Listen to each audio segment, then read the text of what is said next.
December 18, 2022, Lusail Stadium, Qatar.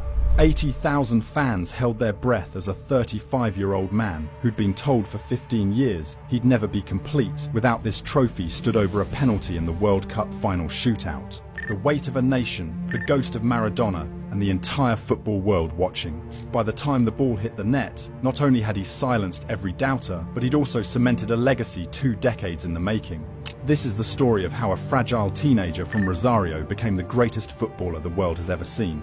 But to understand how we got here, we need to go back, way back, to a time when Lionel Messi wasn't a name that made defenders tremble, when he wasn't the face of a generation, when he was just a kid who might never play professional football at all.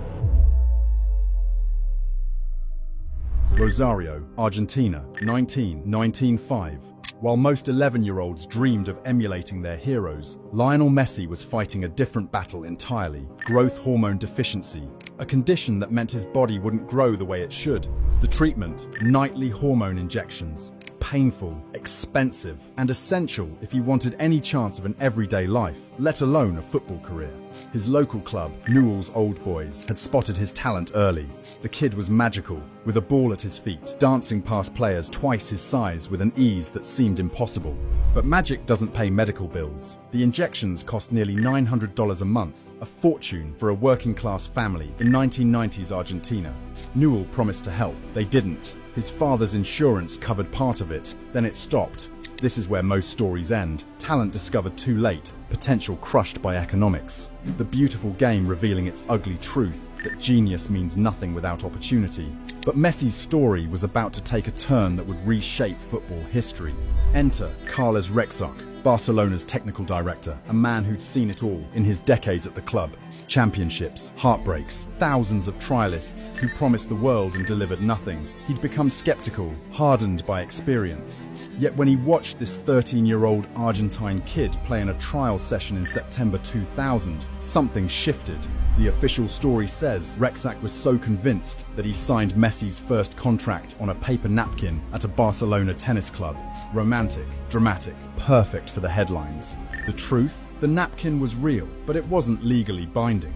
What mattered was what came next. Barcelona agreeing to cover Messi's medical treatment in full, relocating his entire family to Spain, and betting their academy's future on a child who weighed barely 90 pounds. Think about that gamble for a moment. This wasn't just signing a promising youth player. This was committing to years of expensive medical intervention for a kid who might never reach professional height, who spoke no Catalan, who'd never left Argentina, whose entire family would need support in a foreign country.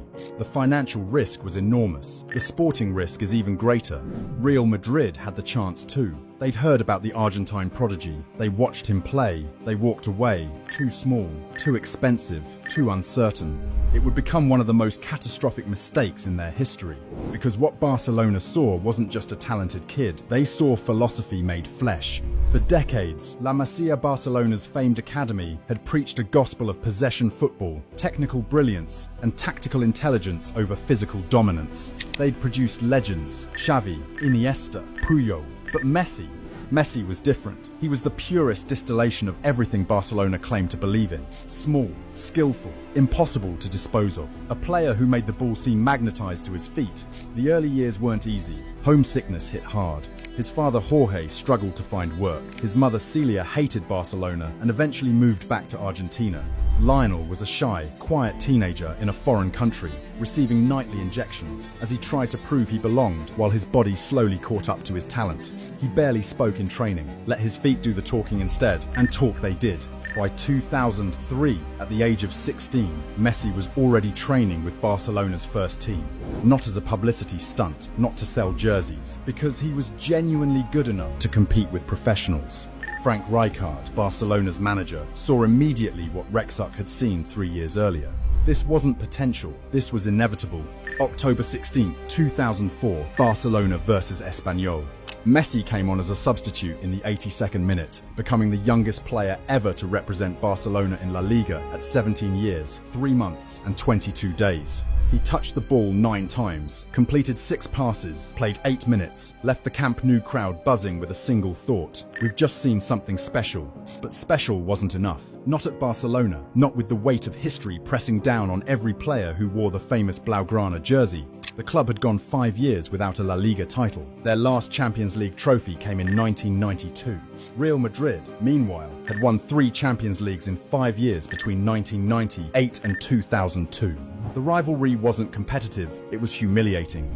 For Barcelona fans watching this skinny Argentine kid dribble past defenders in meaningless minutes at the end of matches, hope felt dangerous. They'd been hurt before and promised saviors who delivered nothing.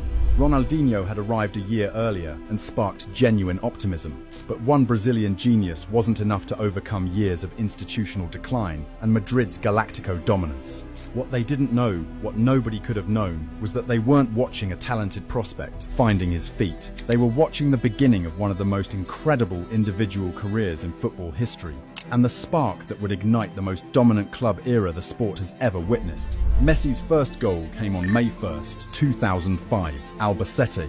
A Ronaldinho assist, a delicate chip over the goalkeeper, 17 years old, the youngest Barcelona scorer ever. The celebration was joyful, all cameras tuning in on this kid. Even then, you could see it, the humility that would define his entire career, the sense that individual glory mattered less than collective success. That 2004-05 season ended with Barcelona's first La Liga title in 6 years.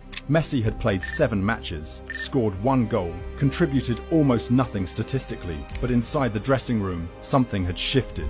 The senior players saw how he trained, how he absorbed information, how he never complained about limited minutes or bit-part roles. Ronaldinho, the team's undisputed star, took him under his wing, not as competition, as a protege, as the future.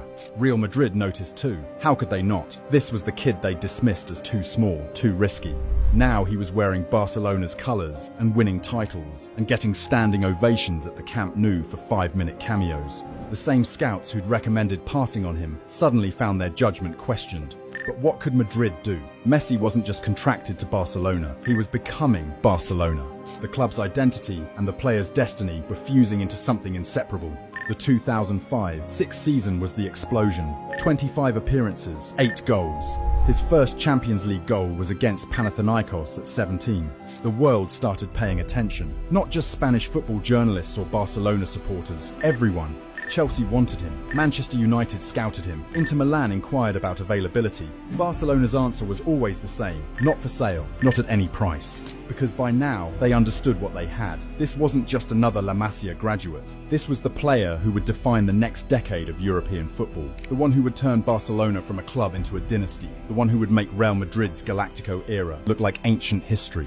That season ended with Barcelona winning La Liga again and lifting the Champions League trophy in Paris, their first in 14 years. Messi didn't play in the final, injured just before the tournament's knockout stages. At 18 years old, he had a Champions League medal. Most players retire without one. Still, questions lingered. Could he do it consistently? Could he carry a team when Ronaldinho's form eventually declined? Could someone that small, that young, that physically unimposing dominate the most competitive league in the world, season after season? Real Madrid certainly didn't think so. They were busy preparing their next Galactico signing, confident that individual brilliance and financial power would always trump Barcelona's academy-focused philosophy. They had no idea what was coming, because Lionel Messi wasn't finished developing. He was barely getting started. And the shy teenager who once needed nightly injections to grow was about to become the most unstoppable force football had ever seen, and Barcelona's ultimate weapon in the war against Madrid.